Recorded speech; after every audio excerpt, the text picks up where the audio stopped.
So for my talk today, I'm calling it Not Getting Stuck Anywhere, the Wisdom of Non-Abiding.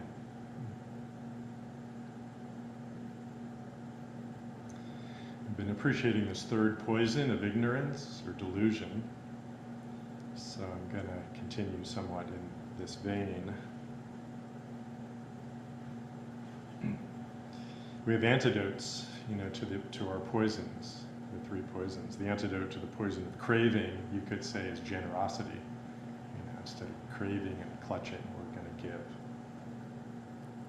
Doing good for others, you could say, in the language of our three pure precepts. The antidote to the poison of aversion is acceptance, letting in, letting come, bearing witness. The antidote to the poison of ignorance or delusion is wisdom. Clear seeing. But lest you think that wisdom is something that you can obtain, we'll use our Zen language and call it not knowing, or thinking, non-thinking, as Dogen calls it. Right? And then we can make a thing out of wisdom. I don't want to do that. Joshu said, I do not abide in clarity. And this not abiding is the awakened mind, not abiding anywhere, not abiding in clarity, not abiding in confusion, not abiding in not abiding.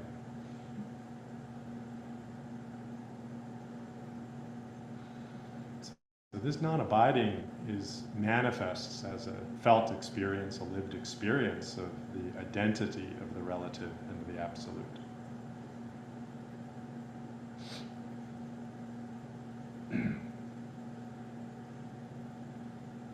The relative is our individual lives. We each have a separate body, life, karma. Very individual, very unique, very personal, you could say. The absolute is our unified, non-dual reality, which is our true self. You can call it emptiness, you can call it the absolute, you can call it oneness, you can call it spirit, God, divine. There's a lot of names for it. But it is a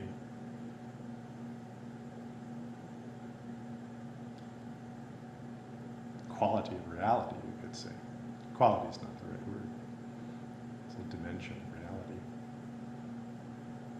And these dimensions aren't separate. The relative and the absolute. Our minds, create them as oppositions. There's the relative, and then there's the absolute. And how could they be the same? But they are. The identity of these two dimensions. They're the same dimension. We say the absolute is the nature of the relative, and the relative is the expression of the absolute. That's one way to look at it.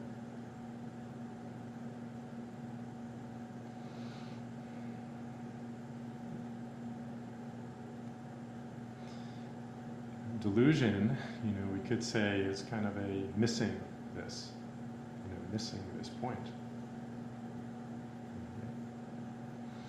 And Dogen, defines delusion in the Genjo Koan as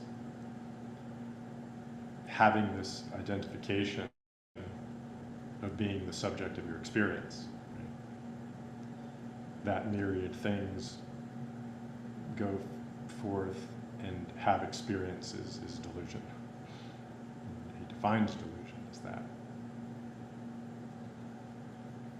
But when myriad things come forth and experience themselves, that's enlightenment.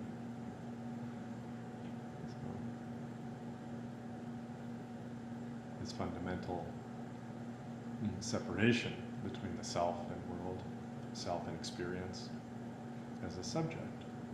It's right at the heart of what we're calling delusion.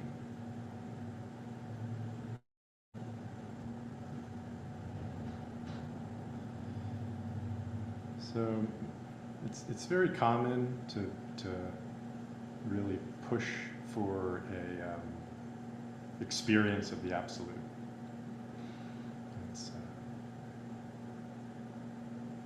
It's a very enticing thing, experience. It's a very enticing experience, and if you've tasted it, it's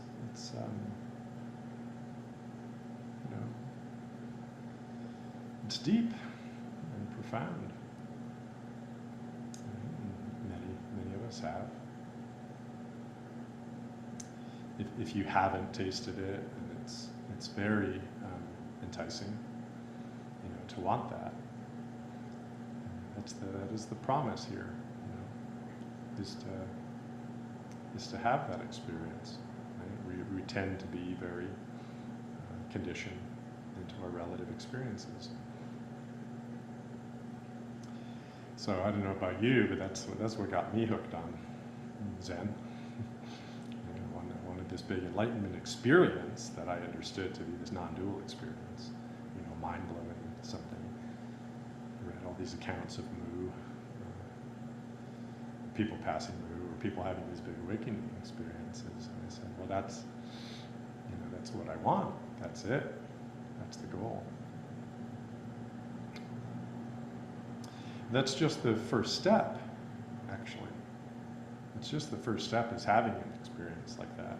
The path is about integrating, that experience, that sense of yourself into your life. That's the real practice of Zen, is to do that. And I don't want anybody to judge themselves about having or not having any type of big experience, because you actually don't really know always, exactly how much you're being seasoned by your practice. It's very difficult, maybe impossible, actually, to have a good handle on how your own seasoning is proceeding. I was always off.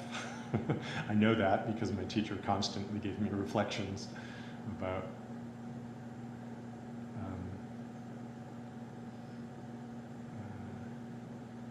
that in some way made me recognize that I didn't know what I was. That my ideas about myself were just that, were just ideas. Maybe that's the best way to put it.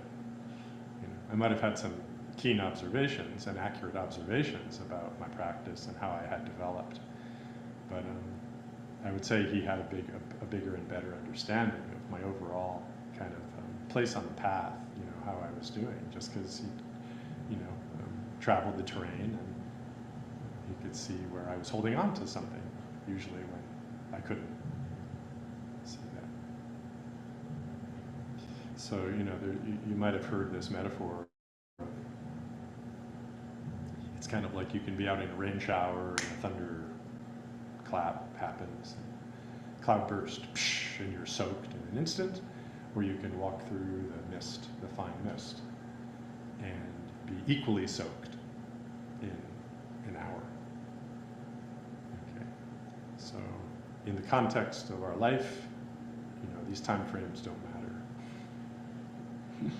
We think they do. I want the cloud burst. I need the cloud burst. I need the cloud burst. We're really impatient. We don't trust the other path, the slower silent illumination path. Maybe we think it's will take more effort, right? If I can get it all at once, then I won't have to work so hard.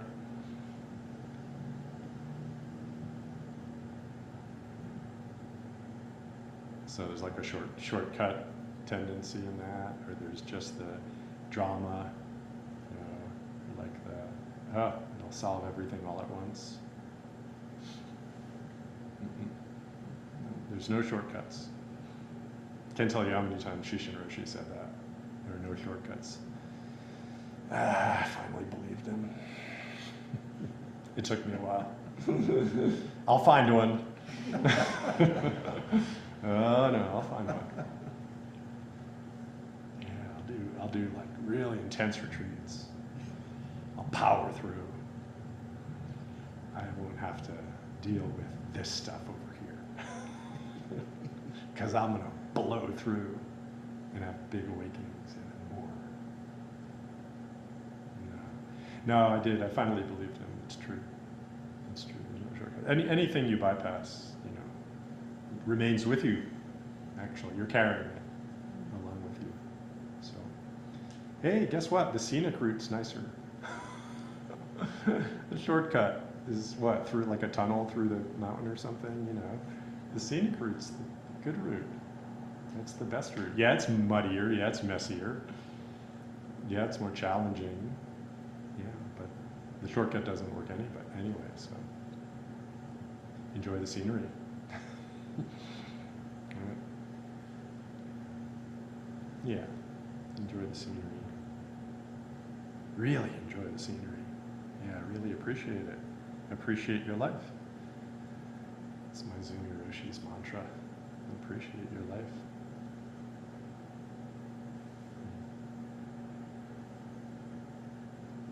So this is the wisdom that is the antidote to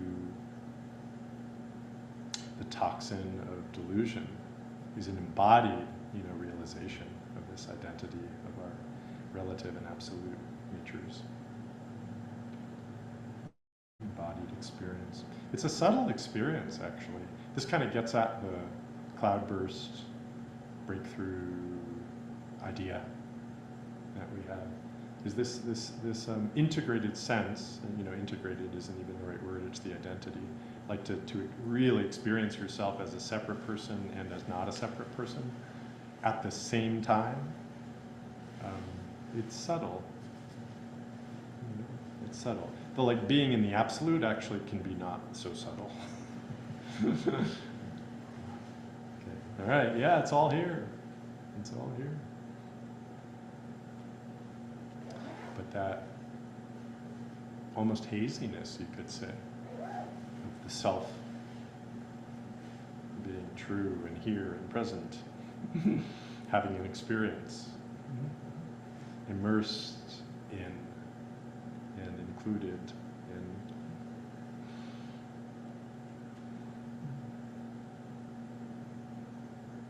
this nature of being everything.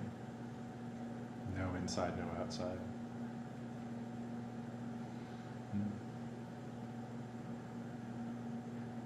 Even no past, no future.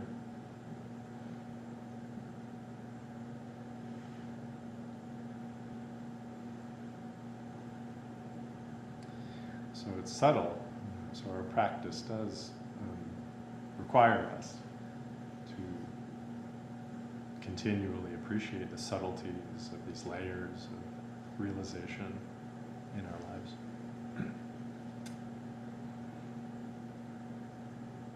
So we can't get fixated on one. We can't fixate on any of it, on any one thing, even in experience of the absolute, and certainly not in identity. Because we're someone and no one at the same time. There's a koan that comes from the Entangling Vines collection, which is a Japanese collection of koans, and we use one of these. We don't use it in our regular koan curriculum, but we do use some of them in our introductory koan curriculum, our 100 introductory koans, with several of you are in or have done. So this one is called Isan's Buffalo. Isan once told a student, "I, an old monk, will be reborn as a buffalo in the front house of the temple 100 years hence, and 5 words will be on the buffalo side. Monk Isan, such and such. If you call this monk Isan, it is a buffalo. If you call it a buffalo, it is monk Isan, such and such. Tell me, what do you call it?" Kyozan made a bow and went away.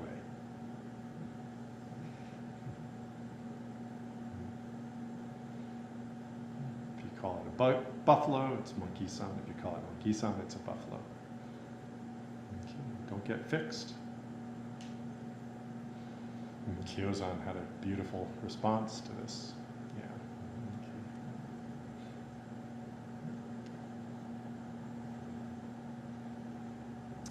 Okay. I learned a note to this koan, which I just learned today as I looked into this, which is that there was actually a saying in ancient China that if you died with unpaid debts, you were reborn as a buffalo, and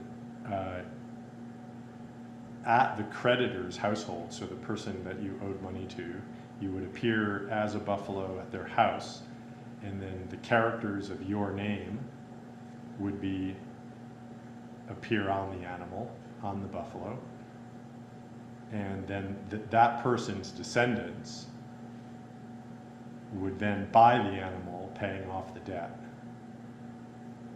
Right? So this would be monkey-san appearing, and it says monkey-san on the side, and then monkey-san's family, he incurred the debts, right? And then monkey-san's family would come and buy the buffalo, thereby paying off the debt to the person that he owed money to.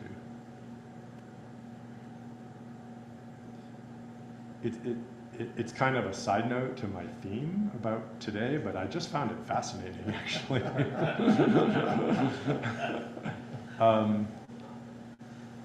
You know, I mean, I love that this is a Zen monk. You know, Isan, he's a famous Zen monk. So, like, what debts did he have? You know, he certainly didn't have any financial debts in his lifetime, and yet he's actually saying, I have karmic debts. At least I'm hearing it that way. I don't know if anybody else would say it this way, but this is my dharma on this. Yeah, he has karmic debts. And I think we all have karmic debts. I know we all have karmic debts. We inherit debts, you know, from our family. Like we inherit gifts from our family too. Sometimes we over-focus on the debt part and the intergenerational trauma part, right? Our inherited wounds and our inherited debts. But we also inherit gifts and boons and inspirations, you know, from the ancestral line as well. But just looking at this debt, it's like, wow, you know, even Isan has a debt and he's going to be reborn. Right? So I actually liked that dimension of it, just saying, okay, yeah, you know, I'm always in the middle of this. There's no clearing up. There's many debts to repay. There's many wounds to heal. There's a lot of mud here. But also don't fixate on any of it, right? That's me. That's me. Don't be defined by your wounds. Don't be defined by your debts. As soon as you do that, you're falling into delusion. Okay, you're falling into ignorance, and that will perpetuate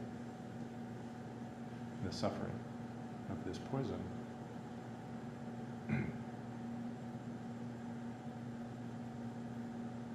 The wisdom of non-abiding. Don't get stuck anywhere, including don't get attached to not abiding.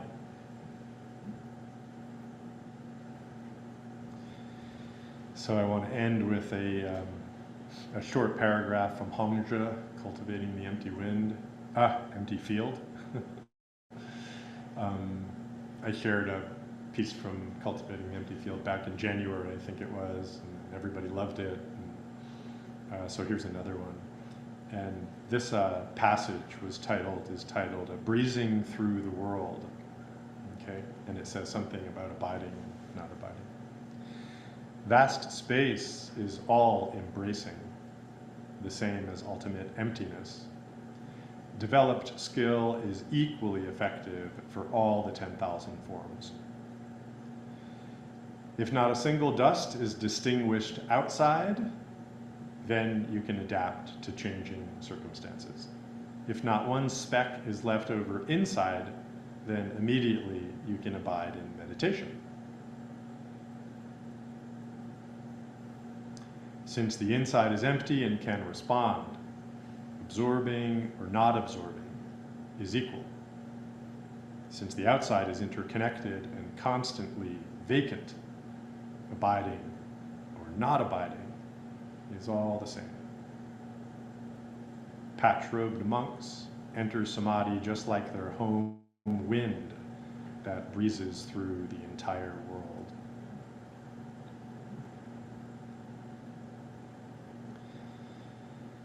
Abiding, not abiding.